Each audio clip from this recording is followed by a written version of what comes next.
What's worse, Alec Baldwin or a Joe Biden town hall? Let's get into it on the Derek O'Shea Show. Welcome to the Derek O'Shea Show, where we discuss culture, news, politics, and more.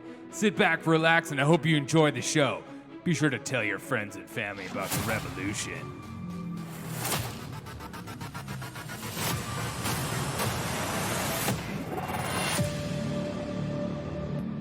What's up, everyone? Welcome to the Derek O'Shea Show. Thank you guys so much for taking time out of your day to hang out with me. It means so much to me. Let's get into the Joe Biden town hall. Also, if you want to support my show, you can go to buymeacoffee.com/Derek O'Shea Show. It's $3 a month to be a part of the revolution. And yes, I will have exclusive content on there just for my listeners. And it means a lot to me that those of you that do. Did you watch the town hall? Did you take time out of your lifestyle, enjoying the day to say, you know what?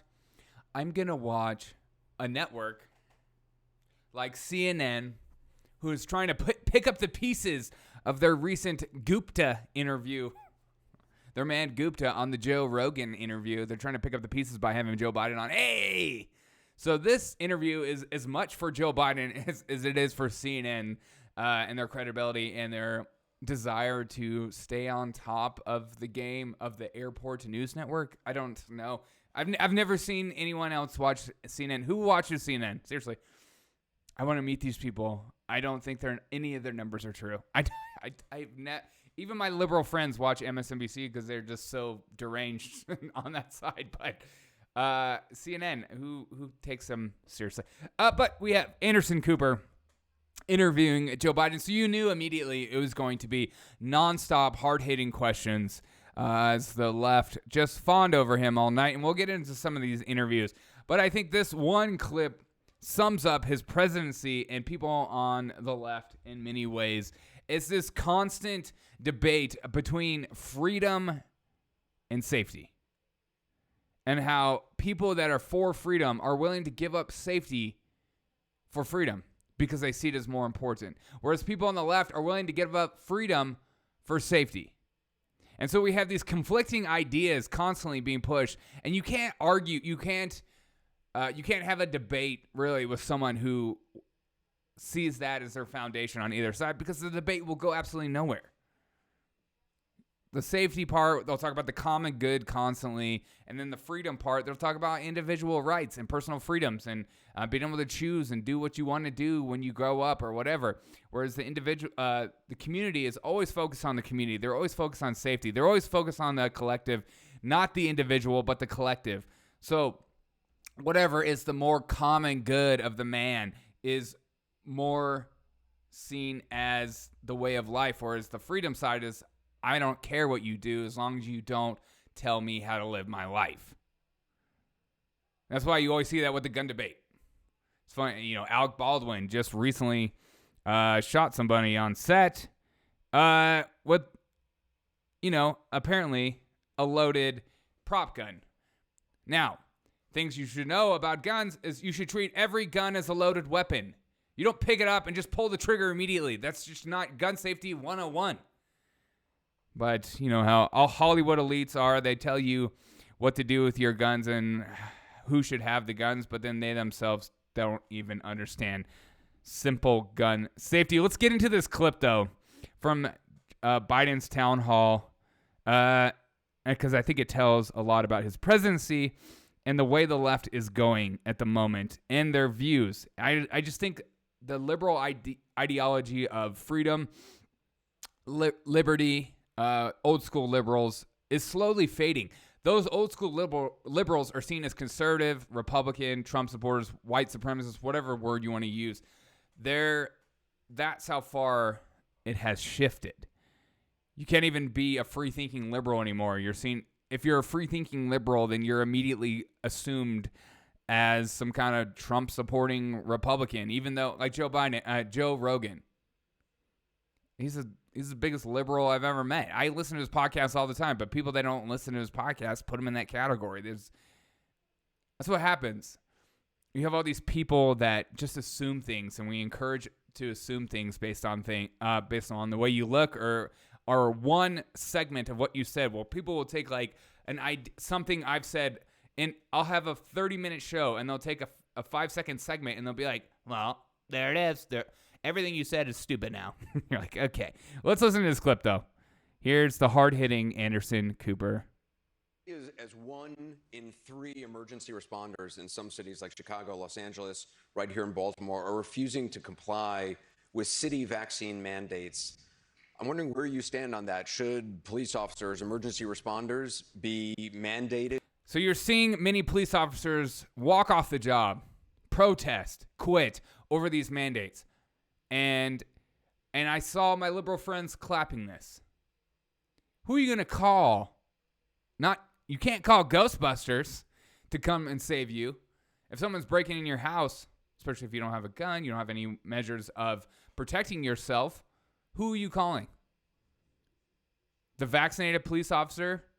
What if he's overrun with many other things? Now you're taking down the force. The defund the police movement came in many faces, and this is the face in which it shows. But here's Joe Biden being proposed this question of, should these people who have risked their lives in the face of the early stages of the pandemic be forced to take the vaccine or quit? Should they just leave, even though they've already spent over a year through these same circumstances? The same with the ICU nurses who have worked with actual COVID patients. Some of these liberals who are clapping and saying these people should quit have never even met somebody with COVID, nor experienced any symptoms whatsoever. So you want all these people who have been working with these, like ICU nurses, who have been working with people with these symptoms and with this viral infection, you want them to just leave. All their knowledge, all their experience, bye. When you can be perfectly safe in a hospital by, getting the gowns, the masks, and the way they treat them and stuff like that, you can be perfectly safe as a nurse doing it. But it's all about politics. It's always been about politics. This idea that it's not a political stance, vaccine mandates, and stuff like that. It's about safety. That in itself is political. Everything is political. Everything is politics. This idea, don't you just love how politicians pretend like what they're saying it's not political, man. They're just trying to appeal to the common man when they say stuff like that. Everything is political. Now, he's been proposed this question. Now let's listen. Police officers, emergency responders be mandated to get vaccines? And if not, should they be stay at home or let go? Yes and yes. Don't you love how he just said that? Yes and yes. No empathy whatsoever. I don't give a crap. Get out of here. Screw you. Seriously, this is what these people believe. People come on my channel all the time from the left, and they say things like, I don't care. Obviously, they didn't believe in science. Obviously, blah, blah, blah. They can't take orders. Blah, blah, blah, blah, blah. These people do not. It is a political stance to be vaccinated or not. It's a moral stance to be vaccinated or not. If you are unvaccinated, you were seen as unclean, unfit. I don't know. We could go on and on about how they frame the unvaccinated versus vaccinated. Vaccinated is seen as morally justified, superior, greater than thou, priests and popes among the land to spread the good news of the vaccine, in which you can receive for free yourself if you just open up your arm and submit. God. Yes and yes, says Biden. And people clap and love it. Yes, yes, get rid of these idiots. I waited until July to talk about mandating because I tried everything else possible. The mandates are working. Yeah, they're working. In what way were they working, Joe? They're working to get rid of people who just disagree with this or don't want to take that? In what way are they? No, seriously, what way are they working? The people that aren't getting the vaccine are just quitting. How does that make them protect this world more? The one force, the U.S. Postal Service, they're not forced to be vaccinated. Are you mean to tell me the people that walk around to every single person's house and deliver mail in which you touch yourself, do you immediately wash your hands after you touch the mail? Probably not. I don't. I'll just throw it in the trash usually because it's usually just crap. You mean to tell me that people that walk around to every single house and apartment in the land, it's not forced to be vaccinated, but these people are, and you're saying that that is more of a safety measure? This makes no sense. This whole thing has always been political. It's always been politics. It's always been about submitting. It's always been about the pandemic, the reason why my presidency sucks, this pandemic, the reason we have supply chain issues is because of the pandemic, the reason it blah, blah, blah. It's such an scapegoat. So if you're doing poorly in something, it's the pandemic's fault. It's not actually Biden's fault in any capacity. Such a good lesson to teach our young ones. Hey, if something's not going your way, just blame it on something that you can't control, because then people can go, oh, that makes sense. I forgive you, and I'll stop paying attention to you. Can we have another town hall? Let's continue to listen to Joe Biden drop this gobbledyglook. The mandates are working. All the stuff about people leaving and people getting it, you have everyone from United Airlines to Spirit, all these airlines. We're not going to get all 96, 97% of the people have gotten the vaccine. All the talk about all these folks who are going to leave the military if they're mandated. Not true. You got about a 90-some% vaccination rate. I mean, so the idea is that, look, the two things that concern me. Here we go. One are those who just try to make this a political issue. Freedom. Yeah. I have the freedom to kill you. Yes, that is exactly what freedom is, Joe. You have the freedom to do horrible things. That is what freedom is. But in freedom, you also have the freedom to do beautiful and amazing things. That is the whole point of freedom. That is why it's so amazing. That's why I get in conversations with people about if they believe in God and stuff like that. They're like, how can a God allow this kind of stuff? Because of freedom. You can't have love without freedom. You can't have beauty without freedom. And you can't have horrible things without freedom. That's the foundation of freedom. You can have beauty and you can have horror. But you can't have, and you're going to have those also with safety, but it's going to be less beauty and it'll be mainly horror. Because safety always starts out as something feels nice, it's good for a week, but then the authoritarianism, the dictator-like lifestyle kicks in. As Joe Biden makes fun of freedom. I have the freedom to kill you with COVID. Yes. You have the freedom to get in a car and drive it off a cliff. You have the freedom to do horrible things. I'm not saying you do that. I'm just saying that is what freedom entails. Beauty and horror.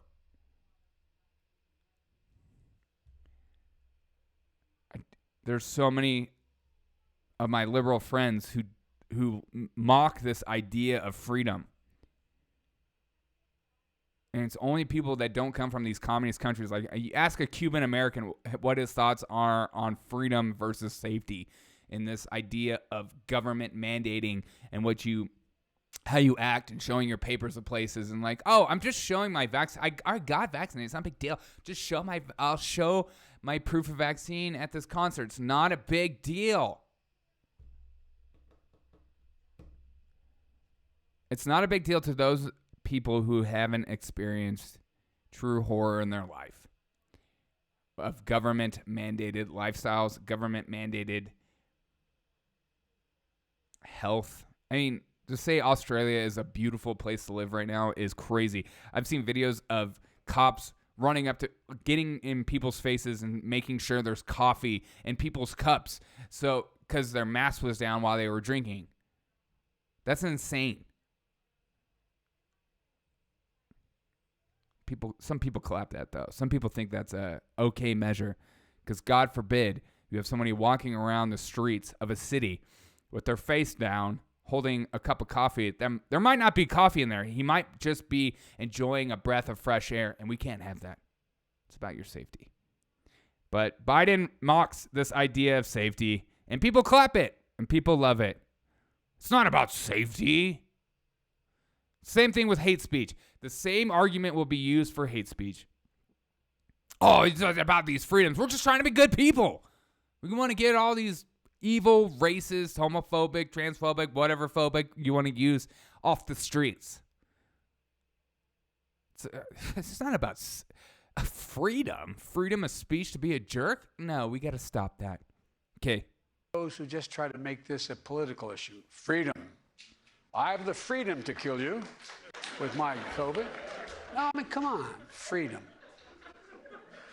Number one. Number two, the second one is that, the gross misinformation that's out there.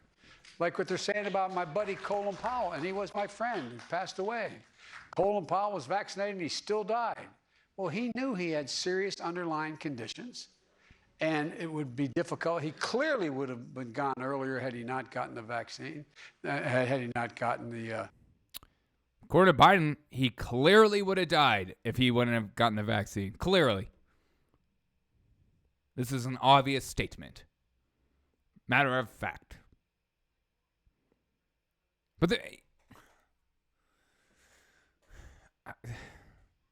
vaccine has always been, vaccine shouldn't have been made political, but it has been. Same with the masks. It should have been all science-driven, scientifically driven. They should have broke down who needed the vaccine, why they needed it, why they're more who's more in need, who doesn't maybe need it. Stuff like that will make people consider, maybe I should get the vaccine, even if they're not at a huge health risk, because you have science leading the way as opposed to mandating things, telling people what to do, telling people how to live. The most beautiful thing about this country is that people have so much power in this country to say, no, I will not do that. I am not following your fake laws that aren't even enacted, but you're just praying that these companies take it upon themselves to follow your strong leadership. Freedom is being taken apart one by one, especially during this pandemic. And people are clapping it. And people are excited about it. They want to be safe. Let's listen to CNN's their way of describing this event. Pay close attention to their verbiage and how they talk about it. I think he showed he was commanding and yet comfortable. This was not a presidency in crisis. This didn't look like a guy whose poll numbers have dropped, which they have. There's this right-wing myth that, he's just kind of out of it and he's not really running things. That shattered tonight.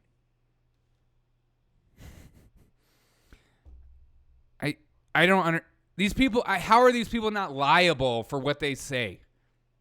Really? Biden's not out of it? He doesn't have little gaffes here and there. He doesn't take questions very often. He goes constantly, he puts a lid on things. His whole campaign trail, he didn't come out for a lot of times. The media wasn't allowed to follow him. A lot of times when Biden speaks to other worldly leaders, the media is pushed out. These people are so one-sided, it's disgusting. But let's continue. I mean, I think it's very smart of his staff to put him on this and in this format. He showed wit. He was able to laugh at himself in his own situation. Look, do you see how he just took off the mask as he came on stage? That is political. What's the point? If you're going to take it off, you're taking it off on stage before you shake someone's hand, get in their face, and say hello. It's just like him walking in that D.C. restaurant with no mask on while everyone else is masked. No big deal. Rules for me. Rules for thee, not for me. All right? It's not political. Nothing about this is political. It's not about your safety. It's just about doing what's right. I've been in the Senate 370 years, and when I told Jill we couldn't get free community college, I had to sleep down the hall. So from a stylistic point of view, I think his team is probably very, very happy right now. And from a substantive point of view, I think Dan was right, he seemed to have the balance right. He's optimistic and yet realistic. And each of those things he looks like he's going to have to lose on, frankly, and give up. He was already talking about other ways to get to them, other ways to get around them. Yeah. So I just thought this was a guy truly in command of the presidency. And I think that really disappoints a lot of my Republican friends who've been trying to convince us that somehow he was out of it. He didn't even ask for anybody to inject. It's not that we're trying to convince. These people are all about poll numbers. They're all about optics. They're all about their social media presence. They're all about, is he good enough to go on SNL and crack a joke here and there? They don't care about what's actually happening in the country. They don't care about you and me. They don't care about the border crisis. They don't care about the supply chain crisis. They don't care about the inflation that's happening to your wallet currently. They don't care. They don't care about the mandates. They don't care about you saying, you know what, I don't want to take something that it hasn't been around that long, and I want to take the personal freedoms that, or maybe your doctor said, I don't think you should take this due to blah, blah, blah, blah. Your personal doctor. And they say, you know what? We don't care. We want you to submit. We want you to be a part of this anyways. These people do not care about you.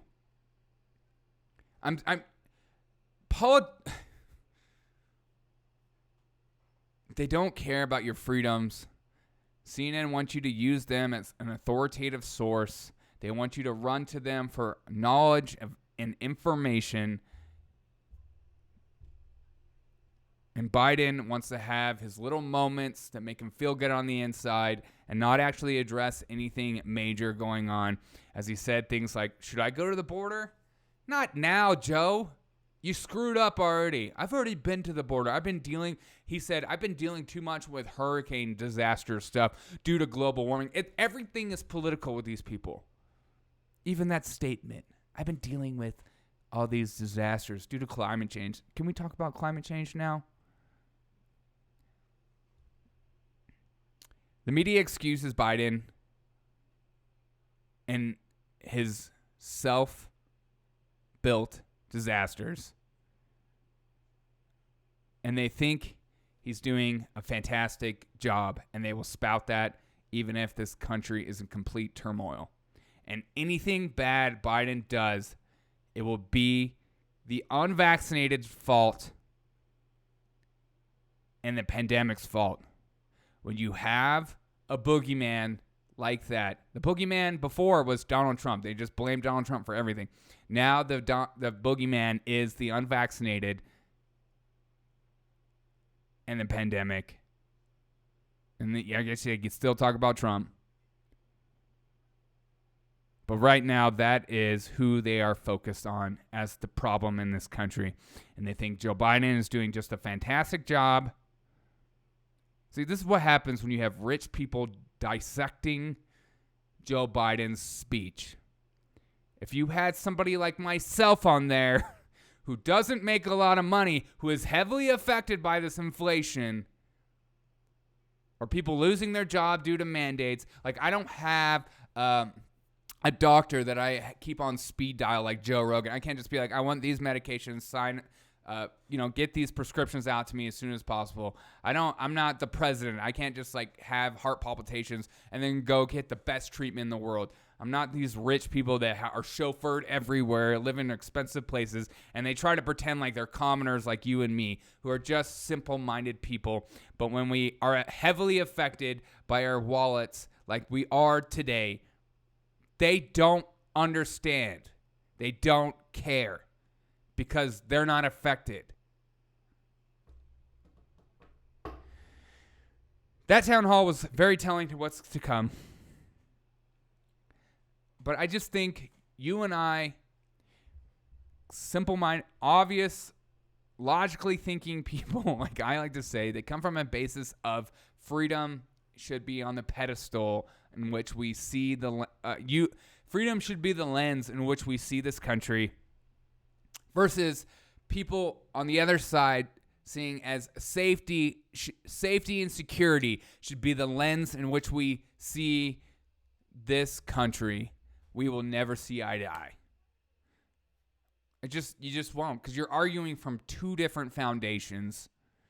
You can try to have little arguments here and there, but in the end, that's why they laugh when they see people quitting over a vaccine mandate. They don't get it. Same goes for the other side. When we see them freaking get Pfizer tattoos after all that stuff with the, opioid crisis. Oh, did we forget about that? It's still happening. record profits for pharmaceutical companies. People are clapping that used to protest against, calling them evil corporations. Now they're getting their tattoos on themselves. It makes no sense to me. We live in two different realities. Obviously, it's just, I'm at the point now where, like, it's not that I'm going crazy. It's just we're in two different realities. We just can't see eye to eye. It's just not going to happen. I'm going to see things through my lens, and they're going to see things through their lens. My lens is through freedom and trying to justify facts. Their lens is through emotions and safety and security. That's just it. I don't know how else to explain it. You let me know how someone can watch a Joe Biden and say he's doing a great job. I need to know. I don't get it. I genuinely do not understand it. It makes no sense to me financially, economically, even listening to him constantly talk. Yes, he had a good night last night because he could answer whole questions like a big boy. Wow, we need to clap that. That's incredible. It's like watching a 2-year-old stand up for the first time. It's like, oh my God, I didn't know they could do that. It's just, but you and me stand up every day and we're not clapping it. So, but that's, this is where we're at. Okay. Thank you guys so much for tuning in to the Derek O'Shea Show. I generally do not understand the two realities that go on. You can say misinformation. You can say, I think it just shows why it's important to read your news. It's important to listen to people that you trust. It's important to get information from people you trust because these two realities are so stark and so different that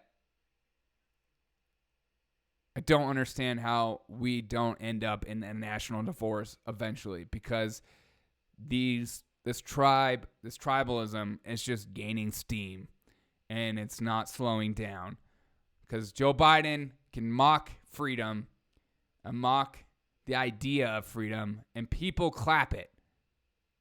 A president of the United States is mocking that. And you have people like me that'll notice that and be angered by that. And then you have people that think that makes no sense to be angered by that. We are living in two different realities. It's just like big city versus everyone else. I don't know. Let me know your thoughts on this. I appreciate you guys so much for tuning in to Derek O'Shea Show. It means a lot to me. I have a fan freaking-tastic weekend. I'm going to have some more stuff coming out later. I appreciate you so much. It means a lot to me that you tuned in. It means a lot to me you stayed to the end. If you have any questions or comments, you can always call or email me. You can call or text at 720-727-7572. That's 720-727-7572. If you want to support my show, you can go to buymeacoffee.com/Derek O'Shea Show. I'd greatly appreciate it. It'd mean a lot to me. I hope you have a fantastic day, and I'll see you on the next episode of the Derek O'Shea Show.